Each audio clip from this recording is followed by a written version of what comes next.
네, 이어서 보도록 하겠습니다. 그 다음에 17번 문제 볼게요. 여기 보니까 가로 안에 들어갈 말로 적절하지 않은 것은 고르는 거 나와 있는데요. 일단 이거는 제18조 상업송장에 대한 얘기가 들어가 있습니다. 여기 보니까 상업송장에 대해서 얘기를 하고 있는데 첫 번째 보기 같은 경우는 여기 보니까 발행자를 말을 하고 있네요. 수익자에 의해서 발행되어야 하고요. 두 번째 보기를 보시면은 여기 보니까 애플리컨트라고 부르는 개설 의뢰인 앞으로 발행되어야 한다라는 거 맞고요. 세 번째 같은 경우도 신용장에 나와 있는 그 통화와 동일한 통화여야 한다. 통화가 뭐겠습니까? 통화 단위를 말을 하겠죠. 뭐 US 달러면 US 달러 뭐 이런 식으로 해서 금액이 일치가 되어야 한다. 맞는 말이고요. 네 번째 must be signed라고 되어 있는데 상업송장 같은 경우에 다시 한번 정리해 보도록 하겠습니다. 서명에 관련된 문제는 저희 1과목에서도 나온 것이 있었죠. 첫 번째, 항상 나오는 게 뭔가요? 상업송장에서는 과연 서명을 하는 게 맞습니까? 라고 했을 때 이거는 원칙과 예외로 나눠서 말씀드려 볼까요? 원칙의 경우는 아니요 라는 거죠. 필요 없습니다. 필수사항이 아니라는 거였죠. 필수는 아니에요 라는 겁니다. 그러니까 여러분들이 이제 만약에 상업송장에 대한 샘플을 보신 적이 있다면 내용을 기억하기가 쉬울 것 같은데요. 커머셜 인보이스라고 부르는 이 서류를 보면 보통은 여기 하단 부분에 이 밑쪽에 보시면은 여기에 그 발행자의 서명을 기재하는 부분이 있어요. 뭐 기재를 할 때 수기 서명으로 하는 경우도 있을 수가 있겠지만 보통은 이제 어떤 도장을 찍는 경우가 많아요. 도장. 법인이 많으니까요. 법인의 어떤 그 직인, 그죠? 직인 같은 거 찍어서 하는 경우가 많은데 이게 없어도 상관없다라는 거예요. 도장이 꼭 있어야 하는 건 아니다. 하지만 예외가 있어요. 만약에 명시가 되어 있을 경우는 명시되어 있다면 그때는 필수가 됩니다. 기재해야 된다라는 게 있으면 기재해야 돼요. 말 그대로. 두 번째, 그런 표현들이 있어요. 증명서라고 하는 거죠. 증명서. 뭐가 있을까요? certificate이죠. certificate. CAT. certificate라는 거 있잖아요. 이런 서류 같은 경우는 증명서의 경우는 기본적으로 서명을 필수로 합니다. 서명을 필수라는 거죠. 뭐 가장 대표적으로 어떤 게 나올 수가 있냐면 원산지 증명서 있죠. 뭐 서티피케이트 뿐만이 아니라 서티피케이션이죠. 뭐 이런 것도 있고요. 아니면은 뭐 또 어떤 게 나올 수가 있냐면은 디클레어레이션이죠. 디클레어레이션. 이게 뭔가요? 증명서, 확인서 이런 개념인데 제가 한번 설명드렸던 게 뭐냐면 수출 신고 필증. 수입 신고 필증을 디클레어레이션이라고 한다고 말씀드렸어요. 그러니까 요즘에 사실은 수출 신고 필증, 수입 신고 필증이라고 쓰는 게 정확한 용어입니다. 예전에 그 업무를 했던 분들은 면장이라는 단어를 쓰실 거예요. 면장. 왜냐하면 예전에는 이게 면허라는 제도를 갖고 있었거든요. 수출 면허, 수입 면허 이렇게 했기 때문에 퍼밋이죠, 퍼밋. 그거는 이제 예를 들면 엑스포트 퍼밋 이렇게 말합니다. 임포트 퍼밋 이렇게 해가지고 면장 이렇게 말했었는데요. 근데 이거를 지금은 엑스포트 디클레레이션, 임포트 디클레레이션 이렇게 명칭을 사용하고 있습니다. 이거의 경우도 여러분들이 이 해당 서류를 본 적이 있는지 모르겠는데요. 이거 보면은 세관 직인이 찍혀 있어요. 세관 그 관인이라고 불러겠죠. 거기 도장이 찍혀져 있습니다. 서울세관, 뭐 서울본부세관, 인천본부세관 이렇게 도장이 찍혀져 있어요. 그게 없으면 무효거든요. 자, 이렇게 정리를 해보시면 좋을 것 같습니다. 내용 간단하죠? 답은 4번입니다. 18번 문제를 보도록 할게요. 18번 문제부터는 이제 운송서류에 대한 문제가 나오는 것 같아요. 첫 번째, 여기 보니까 서명에 대한 얘기를 하는데, 그러니까 사실 여러분들이 이제 이런 거 보면은 좀 예측할 수가 있다는 거예요. 일단 운송서류에 관련되어 있는 수리 요건을 볼 때는 가장 기본으로 봐야 될 것이 뭐냐면 첫 번째가 서명이에요. 서명. 서명권자에 관련된 거 있죠. 왜냐하면 문제 내기 쉽거든요. 그거 보면 되고요. 그 다음에 다른 것들 중에서는 이제 환적에 대한 거 있죠. 환적 같은 경우에도 뭐 사실 환적을 요구하는, 뭐 인정하는 것도 있고, 이게 뭐 금지되어 있을 경우에 어떻게 해야지만 허용된다라는 것도 있고, 해상 같은 경우에는 거기 추가해서 반드시 컨테이너, 뭐 트레일러, 레시 바지선을 이게 선적했다는 것이 증명될 경우에만 환적을 금지하는 경우에도 환적된 것을 수리할 수 있도록 하고 있잖아요. 그러니까 그런 거 생각해 봤을 때 여러분들이 그냥 막연하게 내용들을 정말 꼼꼼하게 보는 건 좋은데 이거를 쭉쭉 그냥 이렇게 아무런 그런 특징 없이 내용을 정리하는 것보다는 여러분들이 만약에 내가 출제자라고 했을 경우에는 어떤 게 출제를 하기 쉬울까, 건들기 쉬울까라고 생각해 보시고 포인트를 한번 잡아보세요. 전체 내용 중에서 어떤 것이 포인트가 될 것 같다라는 게 있으면 그거를 한번 찝어 보세요. 물론 그게 틀려도 상관은 없습니다. 틀린다고 하더라도 그런 포인트를 잡아봄으로써 스스로 조금 더 눈에 띄게 공부를 할 수 있다는 겁니다. 그 부분에 대해서는 내가 이렇게 예상을 하고 있기 때문에 여기서는 출제가 된다고 하면 바로 눈에 보이겠죠. 그런 장점이 있어서 말씀드려봤고요.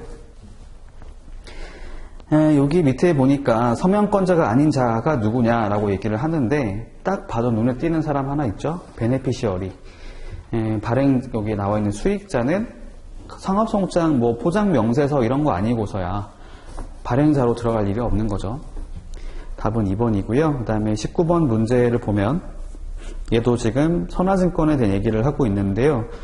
여기 보니까 서명권자가 아닌 자를 고르세요라고 되어 있는데 첫 번째 보시면 운송인, 두 번째는 선장, 그 다음에 이를 대신해서 하는 대리인이 있겠죠. 4번에 보시면 안어라고 되어 있는데 언어 같은 경우에는 용선 계약을 할 때 적용될 수 있는 부분이겠습니다. 넘어가도록 할게요. 답은 4번이고요. 20번 문제에 UCP 600에서 불일치한 것을 고르세요 라고 들어가 있는데요. 여기 보니까 첫 번째 맞죠? 그러니까 지금 이게 시웨이빌을 말을 하는 겁니다. 시웨이빌. 그래서 제 21조에 나와 있는 부분이고요. 이거는 기본적으로 이제 선화증권하고 거의 내용이 동일해요. 여기 보면은 마스터 or named agent for or on behalf of the master라고 되어 있어서요. 선장이거나 아니면 선장을 대신해서 하는 대리인이 서명하는 거 가능하죠. 1번은 맞고요. 2번 같은 경우는 서명할 필요가 없다라고 들어가 있는데 아니죠. 서명을 반드시 하도록 되어 있으니까 답은 2번이 잘못됐네요. 3번, 4번은 한번 읽어보시면 좋을 것 같은데 예를 들면 3번 같은 경우는 그거죠. 출발항, 그렇죠. 출발 장소랑 도착항을 명시를 하게 되어 있습니다. 그래서 그 은행의 입장에서는 그 운송 서류를 보면은 거기에 이제 여러 가지가 기재가 되어 있긴 하지만 거기 출발항, 도착항 이런 것들을 무조건 봐야 돼요. 왜냐면은 그 장소가 변경돼 있다고 하면 위험이 완전히 달라지는 걸로 볼 수 있거든요. 예를 들어 말씀드려볼까요? 미국에서 한국에서 미국으로 간다라고 한번 가정을 해볼게요. 제가 해외여행을 많이 안 가봐서 그렇습니다. 여기 보면은 이제 한국에서 예를 들면은 여러 장소가 나올 수 있잖아요. 예를 들면은 해상으로 간다고 했을 경우에 뭐 인천으로 갈 수도 있겠고요. 부산으로 갈 수도 있겠고요. 평택으로 해서 갈 수도 있을 겁니다. 뭐 그렇다고 가정해 봤을 때 원래 예상했던 그 신용장에 나와 있는 명시되어 있는 장소를 봤더니 부산항에서 뉴욕항이라고 기재가 되어 있다라고 했는데 실제로 운송 서류를 살펴보니까 부산항이 아니라 인천항이었다라고 한다면 이거는 완전히 다른 위험을 갖고 있다고 볼 수 있어요. 그거를 단순히 비교를 하는 건 힘들 수 있습니다. 뭐 부산항에서 출발했을 때랑 인천에서 출발했을 때랑 어느 정도 위험이 달라졌느냐라고 보긴 힘들겠지만 단순히 놓고 봤을 때 부산항에서 출발해야 될 물건이 인천에서 출발하게 되면은 여러분들이 만약에 상대방이라고 생각해 보시면요. 그 서류 받아봤을 때 물건이 제대로 선적되지 않았다고 생각할 수도 있는 거죠.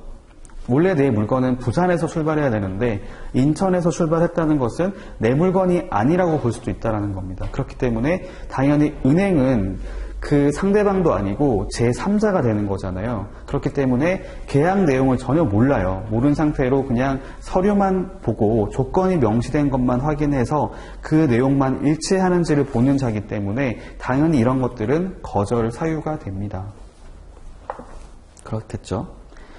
4번 같은 경우도 여기 보니까 그 운송인이 환적할 권한을 가지고 있다라는 사실은 그런 문헌은 무시된다. 네, 그렇습니다. 일단 해상 운송 같은 경우는 일단 생각해 보시면요. 그 환적이라고 하는 것 자체가 물품을, 그러니까 운송 도중에 물품을 내렸다가 다시 다른 걸로 옮겨 실는 것을 말하는데 얘기만 들어도 위험하다는 게 느껴지시죠? 위험성이 있기 때문에 환적을 할 때도 조심을 해야 되지만 상대방의 입장에서는 그 사실 자체만으로도 그게 어쩔 수 없는 상황이라 하더라도 위험할 수 있다라고 생각을 하는 거예요. 물품이 간혹 손상될 수도 있지 않을까라고 생각을 할 수 있기 때문에 기본적으로는 환적을 금지하게 할 수 있거든요. 하지만 환적을 금지하게 한다 하더라도 이게 어쩔 수 없이 운송상의 이유 때문에 어쩔 수 없이 해야 되는 상황이 발생할 수밖에 없겠죠. 그래서 환적을 금지한다고 했을 때 무조건 환적을 하면 거절 이렇게 하는 건 좀 무리가 있고요.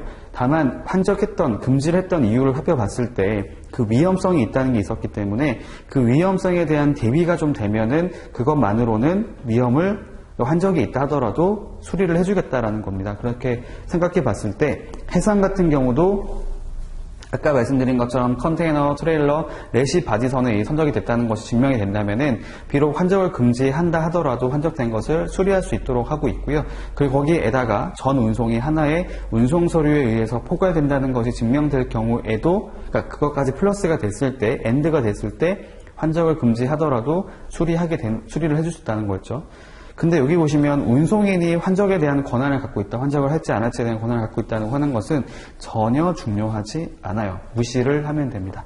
답은 2번이죠. 나머지는 맞는 표현들이고요. 그 다음에 21번 문제를 봤을 때 yes or no를 고르는 문제이네요. 밑에 보니까 이게 허용됩니까? 수리됩니까? 라고 물어보고 있는데요. 밑에 보기를 보니까 차터 파티 BL이라고 써있네요.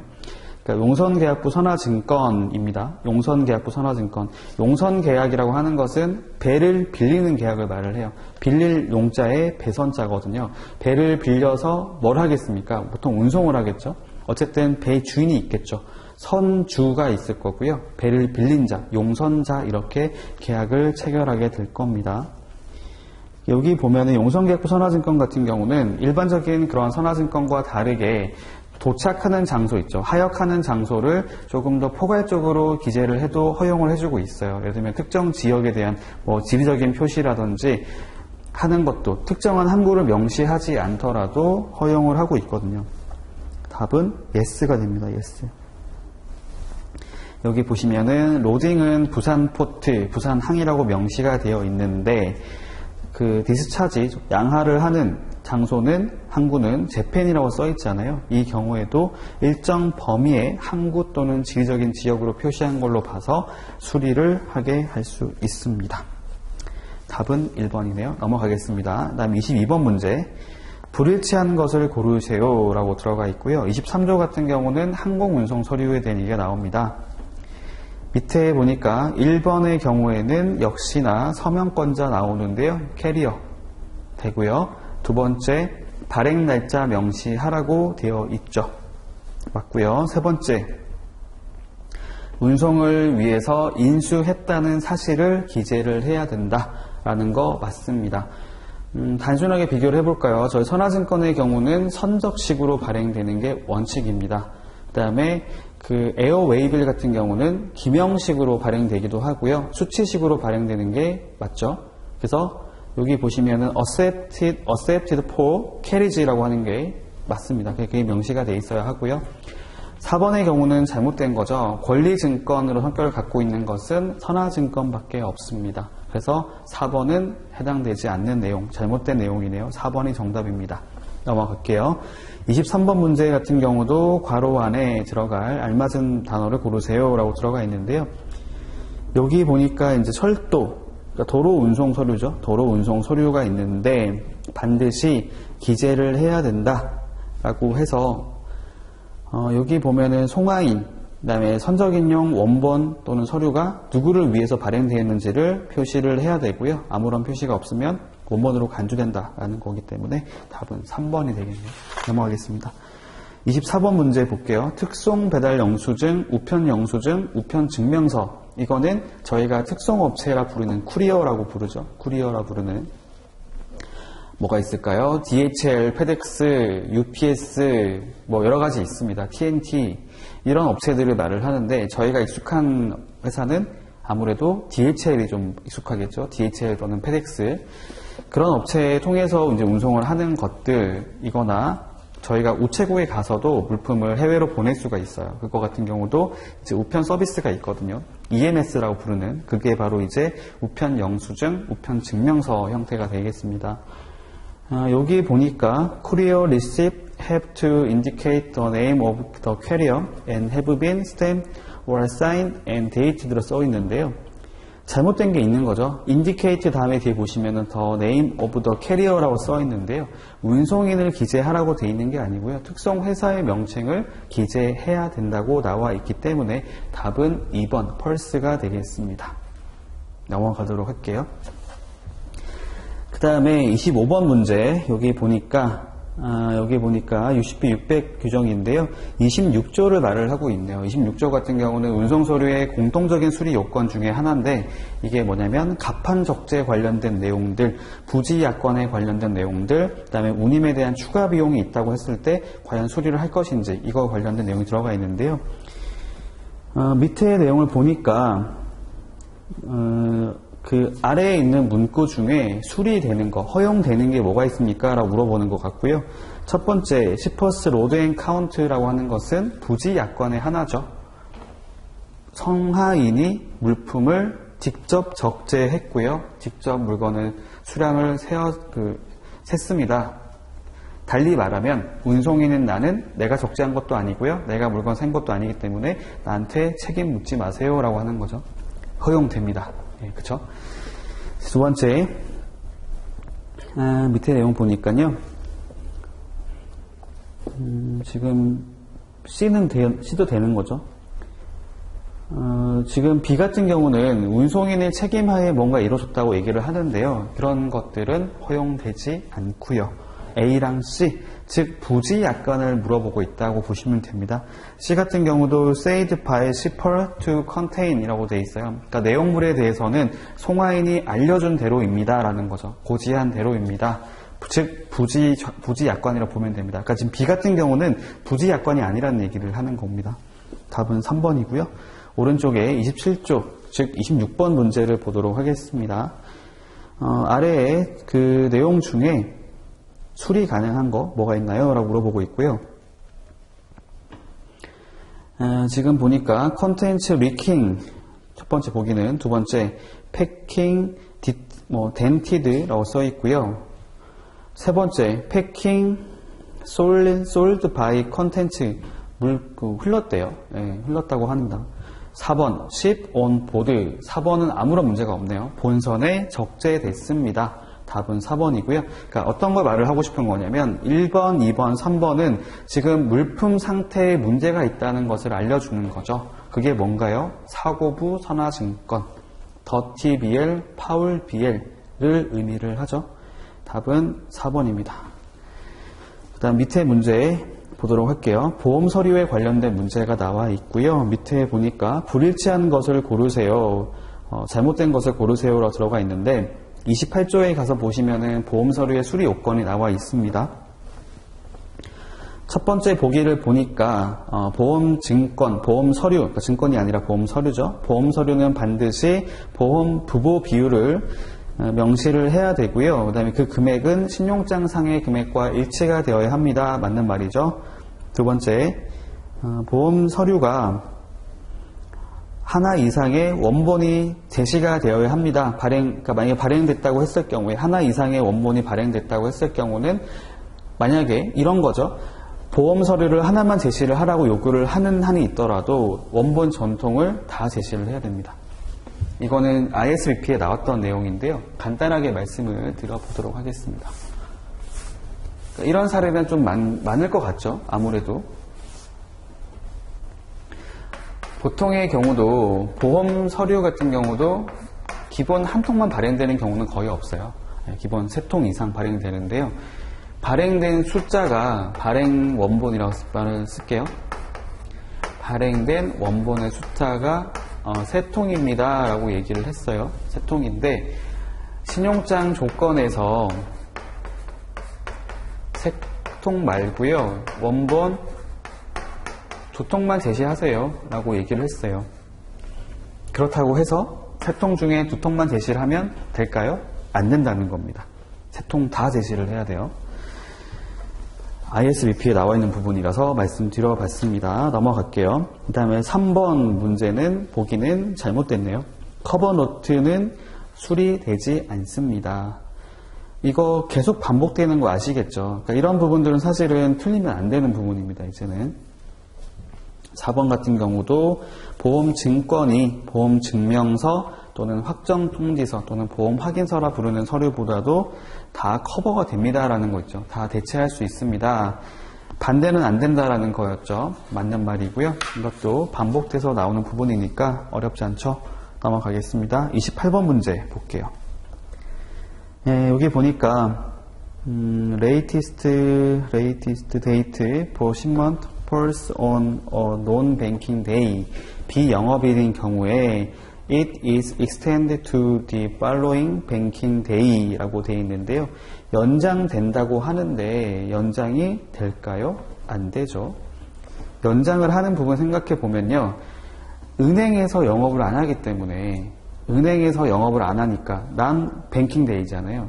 은행에서 영업을 안 하는 거라 생각해 보면 은행이랑 선적이랑 아무런 상관이 없죠.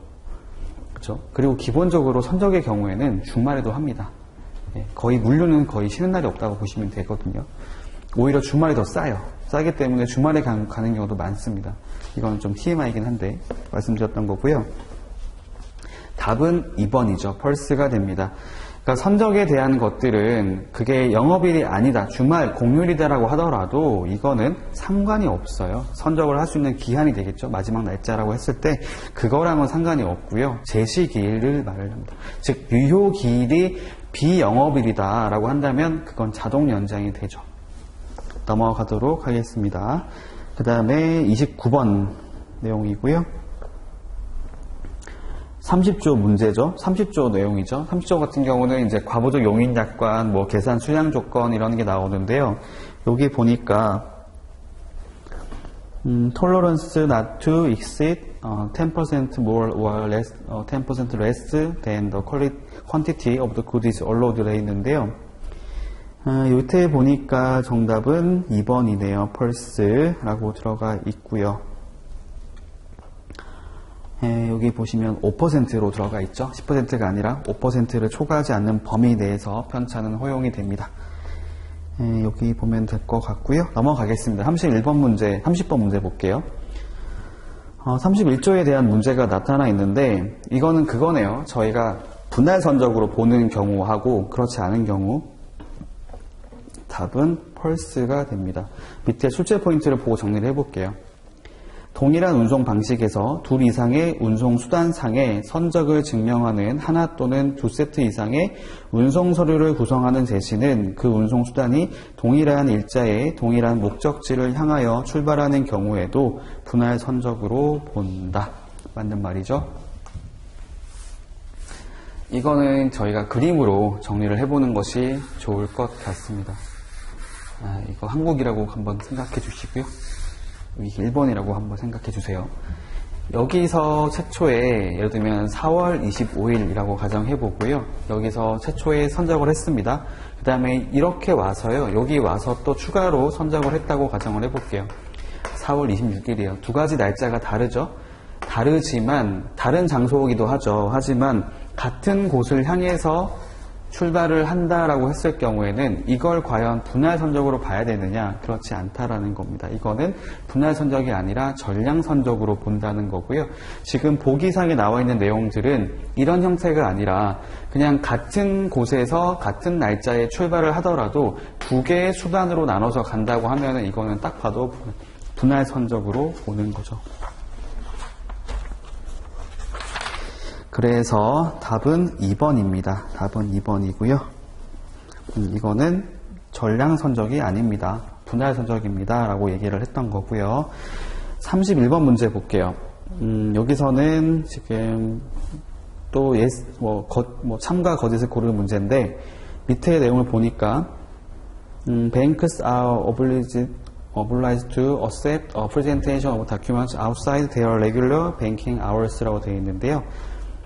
의무가 있습니까? 아니죠. 의무 없죠. 영업시간 이후에 업무를 그러니까 제시를 수리할 의무가 없습니다. 영업시간 안에 업무를 하라고 하는 거고요. 그래서 그런 게 있었죠. 서류 심사기간 생각해 보시면요. 제시가 된 날부터 계산하는 게 아니고요. 제시가 된 날의 다음 날부터, 팔로잉 데이부터 계산해서 5영업일까지 산정이 들어갑니다. 32번 문제를 보도록 할게요. 이것도 지금 true랑 false를 고르는 문제가 되고요. 36조, 즉 불강력에 대한 문제가 나타나 있습니다. 여기 보니까 지금 첫 번째 줄에 보니까요. 개설은행이 문을 닫았대요. 일주일 정도를 락아웃 때문에, 직장 폐쇄 때문에 업무를 못했다고 합니다. 불강력이겠네요. 그 다음에 쭉 뒤에 보니까 다시 오픈을 했대요. 다시 이제 영업을 재개하게 됐는데 여기 보니까 업무 그 중단된 기간 동안에 배달됐었던, 접수됐었던 서류가 있어서 그거에 대해서는 지금 수리를 못한 거죠. 업무를 이제 못 보게 돼서 그 기간 안에 이제 업무가 중단됐을 때 제시된 서류에 대해서는 유효기간이 경과했을 때 과연 그 책임을 져야 되는 거냐라고 하면 답은 그렇지 않다라는 거죠. 불가항력으로 인해서 발생한 결과에 대해서는 책임을 면하게 될 수 있습니다. 사실은 다른 당사자 입장에서는 좀 불합리하다고 볼 수도 있긴 하겠지만 은행의 입장에서는 이게 당연한 논리라고 보는 거죠. 그렇죠. 그러니까 은행의 기책 사유가 아니잖아요. 기책이 아니기 때문에 이걸로 인해서 중간에 이 결과에 대해서는 책임을 지지 않겠다라는 겁니다. 책임을 우리는 질 수 없다. 우리 책임 아니니까 이렇게 얘기를 하는 것이죠. 다음 밑에 문제 보시면요. 33번 문제가 있고요. Applicant shall be not bound by and liable to indemnify a bank against all obligation and responsibility imposed by police, laws and usage라고 되어 있네요. 외국의 법률과 관습에 따라서 부과되는 그 책임은 누가 부담을 하게 되느냐라고 얘기를 하고 있고요. 맨 첫 번째 줄에 보니까요. shall be not bound라고 되어 있네요.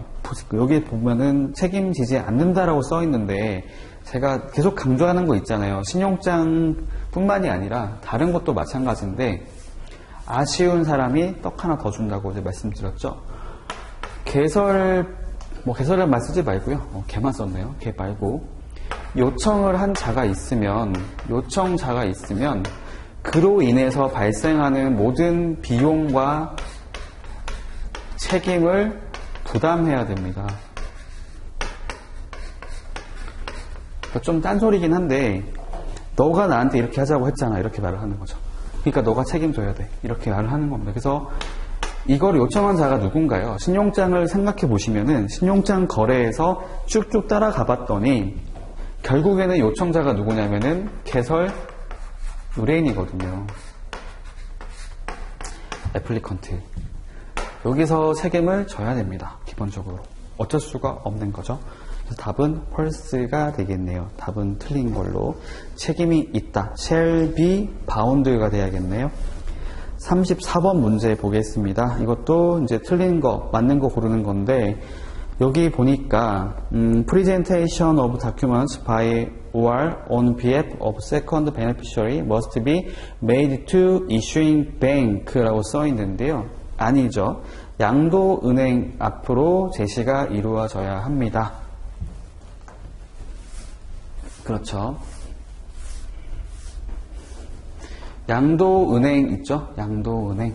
그러니까 신용장에 양도를 할 때는 반드시 양도은행을 거쳐서 가야 된다라는 얘기를 하는 거예요. 양도은행을 거쳐서.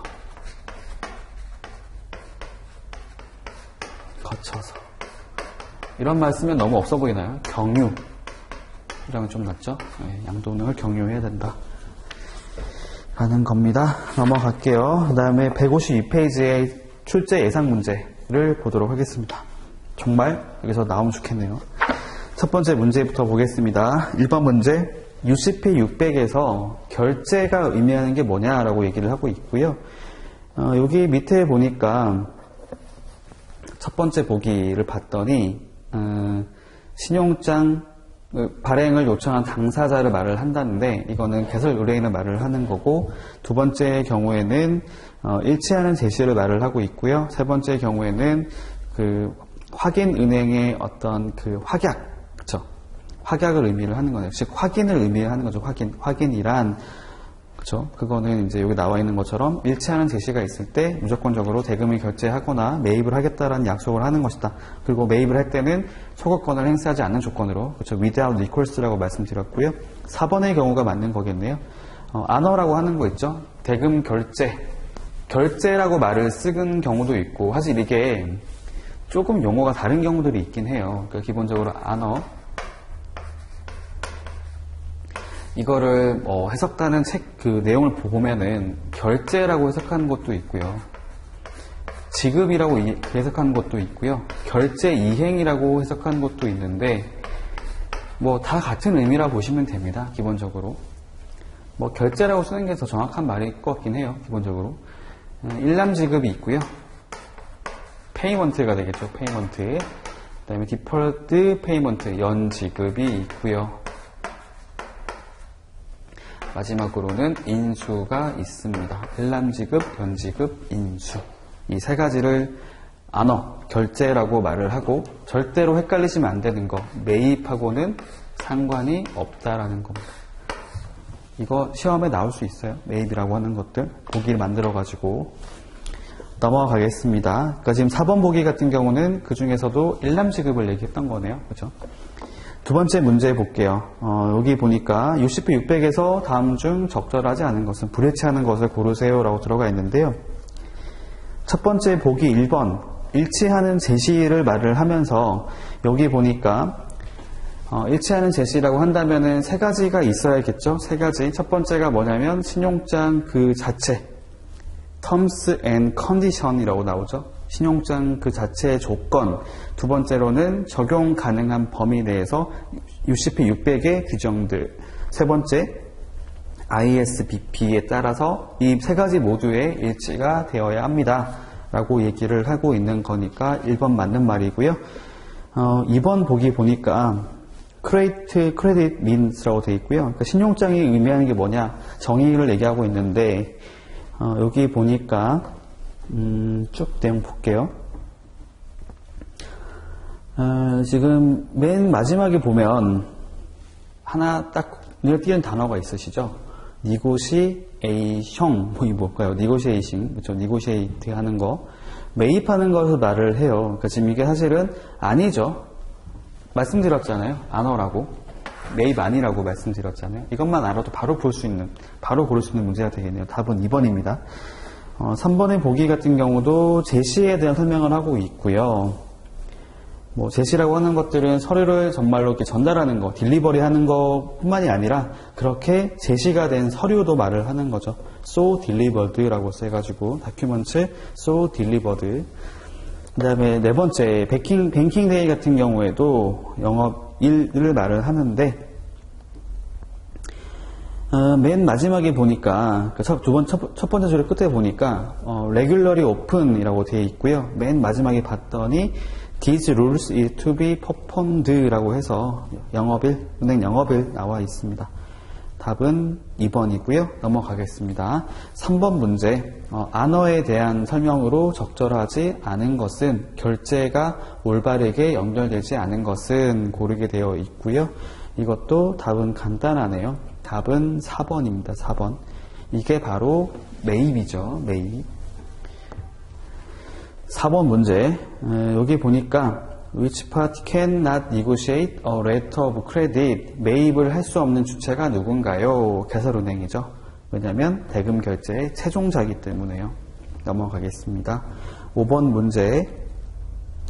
밑에 보니까 다음 그 문장이 의미하는 게 뭔가요? 라고 물어보고 있고요.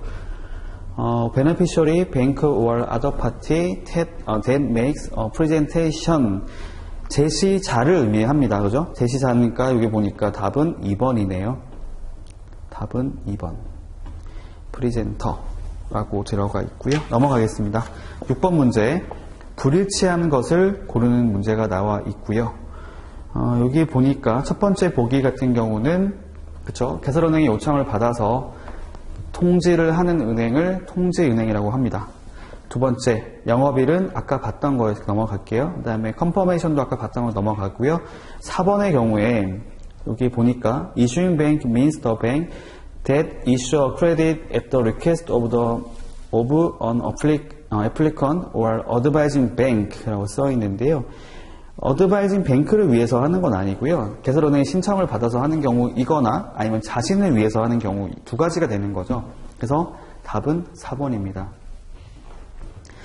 그래서 사실 신용장이라고 하는 것이 꼭 은행만 발급하는 건 아니에요. 은행만 하는 건 아니고 기업에서도 발급을 할 수는 있기는 합니다. 참고로 말씀드리고요. 이거는 저희 ISBP에 나왔던 내용이라서 그거 참고하시면 될 것 같습니다. 그러니까 영리 목적으로 하는 거죠. 기본적으로. 돈 벌려고. 7번. 언더 UCP 600에서 불일치한 것을 고르세요. 잘못된 것을 고르세요 라고 들어가 있는데요. 이거는 제 3조에 대한 얘기를 하고 있는 거고요. 해석 부분. 첫 번째 보기 보시면 뭐 beginning, middle, end 이건 이제 10, 20, 30이 말을 하는 거죠. 맞는 말이고 두 번째 first half, second half. half가 반이잖아요. half. 그래서 11부터 15, 16에서 마지막 날까지. 그리고 마지막 날짜는 inclusive라고 하는 거, 포함한다라는 거. 사실은 저 이거 기억나세요? 이거? 그렇죠? 1월 달에는 31일, 두 번째 달에는 28일 또는 29일, 뭐 3월 달에는 31일 이렇게 해가지고 보면은 31일까지 있는 달이 있는 반면에 30일까지 있는 달도 있잖아요. 그러니까 그렇게 따져봤을 때 그게 항상 일정하지는 않겠죠. 4번, 3번 보기 보니까 from, after가 나와 있는데요. 이거 같은 경우에는 여러분들이 잘 보실 필요가 있습니다. 잘 보실 필요가 있어요. 이게 헷갈릴 수 있거든요.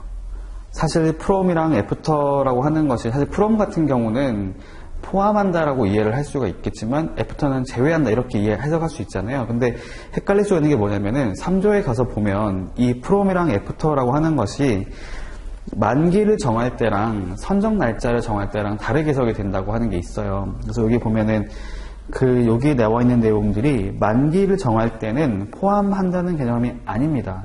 제외하는 거거든요. 그래서 여기 보면은 include가 아니고요. exclude가 되는 거겠죠. 답은 3번입니다. 바로 밑에 나오잖아요. 그렇죠? 바로 밑에 보시면은 the words to, until, till, from, between 뭐 이런 것들을 할 때 선적에 관련된 기간을 정할 때는 바로 뒤에 include라는 말이 붙어 있는 반면에 the words before and after exclude the date mentioned. 그러니까 기본적으로 사실은 before, after라고 하는 것은 선적 날짜를 정할 때부터 이미 그 날짜를 제외해요. 해당되는 날짜 이후에 그 전에 이렇게 말을 하는 거라서 답은 3번입니다. 다음 8번 문제.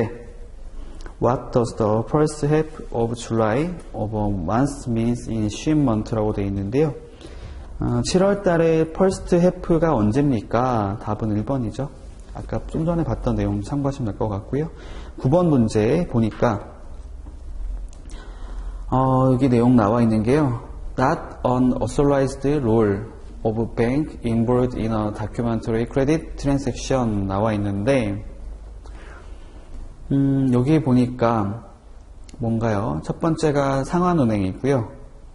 두 번째가 양도은행, 세 번째가 어드바이징 뱅, 그러니까 통지은행이고요. 네 번째가 송금은행인데 여기 보니까 답이 뭔가요? 4번이죠.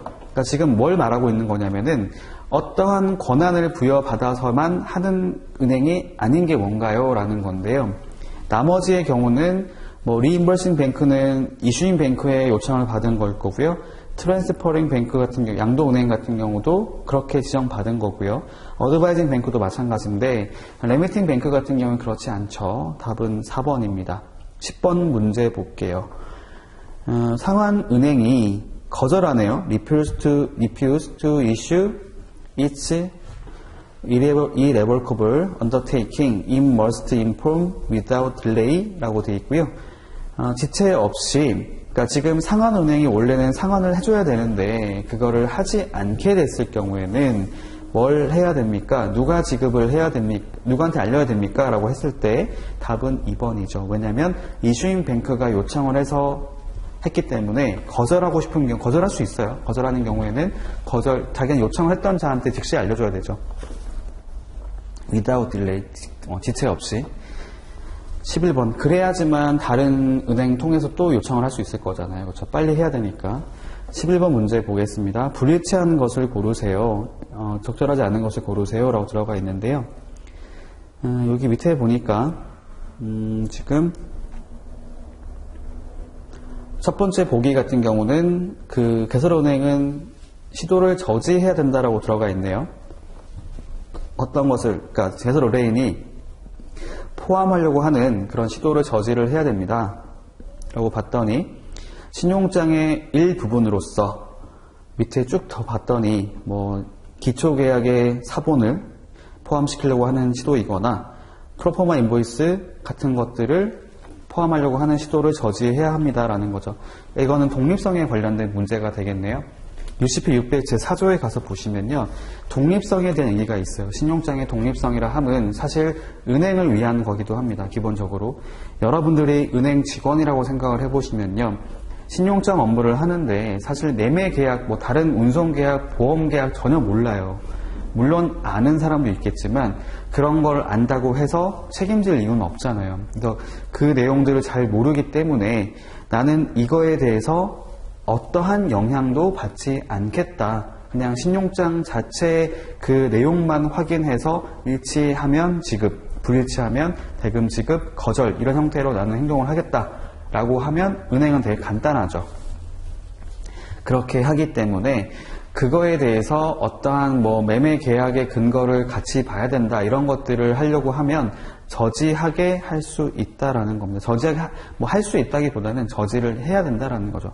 should discourage라고 되어 있잖아요. 두 번째 보기 보시면 credit by its nature is a separate transaction from the sale or other contract on which it may be based라고 되어 있는데요. 기본적으로 독립된 거래이다. 신용장은 그 자체로 뭐 다른 어떠한 거하고도 근거가 되는 거래라 하더라도 그거에 대해서 영향받지 않는다. 맞는 말이고요. 세 번째, 밑에 보니까 그쵸. 은행은 거기에 대해서 아무런 영향을 받지 않는다. 라는 부분이 맞고요. 네 번째, banks deal with documents and good service or performance to which the documents may relate. 아니죠. 그럴싸한데 답은 잘못됐습니다. 은행은 서류 거래를 하는 것이지 뭐 물품이나 서비스나 어떤 이행에 관련된 거하고는 아무런 영향을 받지 않아야 돼요. 그렇게 봐야죠. 그렇죠? 은행 입장에서는 사실은 물품이 어떠한 상태인지 서비스를 이행했는지 안 했는지 그 다음에 퍼포먼스, 영역 어떤 이행을 해야 되는 의무가 있다고 했을 때 그 이행을 했는지 안 했는지는 사실 알기가 어렵고요. 알아봤자 내용을 확인하기가 어려워요. 그래서 서류만 가지고 거래를 한다라는 겁니다. 답은 4번이고요. 오늘은 여기까지 하도록 하겠습니다. 네, 저희 다음 시간에는 UCP 600 그쵸? 예상 문제 12번부터 같이 보도록 할 거니까요. 뭐 이런 식으로 진행이 될 겁니다. 여러분들 일단은 영어 표현을 본다 하더라도 그 근간이 되는 한글 내용들을 잘 이해를 하셔야 되기 때문에 그런 식으로 준비하시면 좋을 것 같아요. 네, 다음 시간에 뵙도록 하겠습니다. 감사합니다.